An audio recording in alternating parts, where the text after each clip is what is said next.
subaxnimadii hore ee khamiista waxay ahayd markii Abiy Ahmed uu shaaciyay inay ciidamadu fasax u haystaan inay qaadaan waxa ugu yeeray howlgalka sharci soo celinta dalkiisa wajigii saddexaad kaas oo hadda bartilmaameedkiisu yahay magaalada Maqalla oo xarunta caasimadda ismaamul goboleedka Tigreega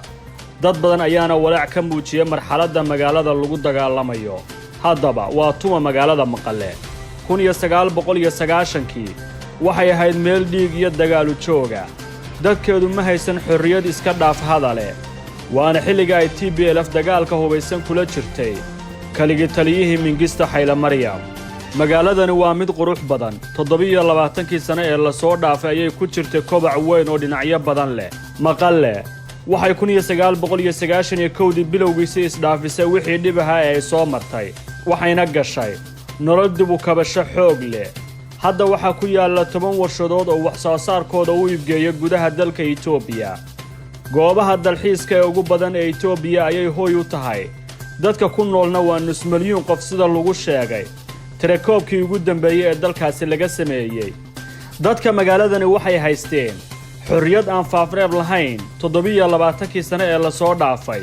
haddii aadan ka soo horjeedin siyaasadda kooxda TPLF ee Tigreega madaxda sare ee ismaamulka Tigreega ee ay kala dileen baarlamaanka Itoobiya waxay xoogga saarayaan hadda sida ay ku difaaci lahaayeen magaaladan muhiimka ah ee Maqalle waxay banaanka magaalada geeyeen ciidankii ugu badnaa oo awood buuxda leh militariga Itoobiya ayaa madaafiic iyo dhul ku garaacaya aagaarka magaaladan waxay diyaaraduhu bartilmaameedsadeen maanta sida xoguhu tabinayaan meelo ka mid ah gudaha magaaladu ay ku jiraan xarumaha dawladda iyo shirkado ganacsi oo gaar loo leeyahay saldhig ku dhow garoonka diyaaradaha ee magaaladan ayaa laga maqlay wax u muuqda qarax weyn laakiin ma jirto faahfaahin dheeraada oo laga helay dhawaaqa sheekada ku saabsan qaraxanna waxaa tabiyay qaar ka mid ah xubnaha taageersan TPLF ee dibadjooga ka ah dalka Itoobiya TV-ga dawladdu wuxuu sheegay in ciidamada TPLF ay sameynayaan laynta dad shacaba laakiin warkaas lama xaqiijin karo waana sheegashada Itoobiya oo maalmihii u dambeeyay kaligeed tabinaysa dhacdooyinka la xiriira dagaalkan dhanka warbaahinta Tigreegu waxay sheegaysaa guulo dagaal oo ay gaareen waxayna xaqiijiyeen in wali ay hakinayaan ciidankoodu militariga ku soo wajahan magaalada oo dagaalka xooggiisu ka dhacay deegaano ka baxsan kana durugsan magaaladan Maqalle laakiin sida ay tabinayaan warbaahinta ugu dhexdhexaadsan ee ka hadlaysa arrimaha dagaalka Itoobiya gaar ahaan dagaalada maanta ayaa sheegaya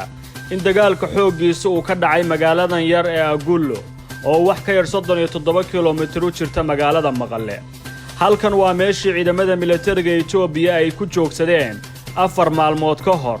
waana halkii Abiy Ahmed kaga dhawaaqay 3 maalmood oo isdhiibida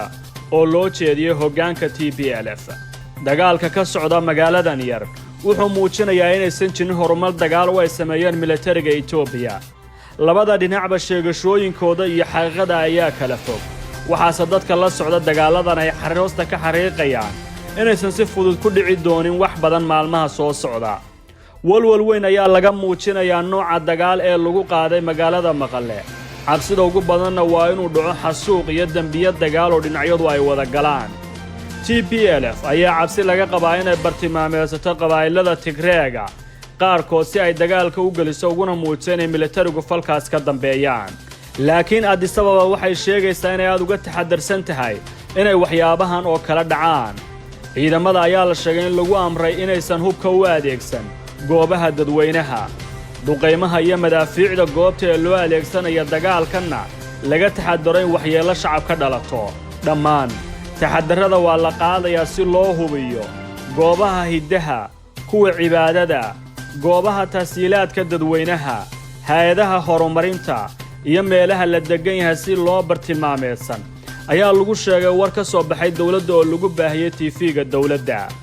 laakiin TPLF waxay sheegaysaa warkaa dawladda ka duwan oo in la weeraray kaniisado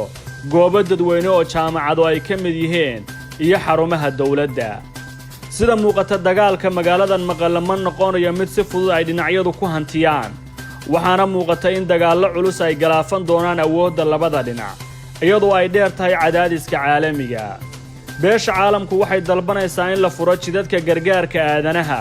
la joojiyo dagaalka laakiin Addis Ababa way diiday dhexdhexaadin iyadoo sabab uga dhigaysa inay kooxo ku soo duuleen dalkeeda oo ay fulinayso soo celinta midnimada gudaha dalkeeda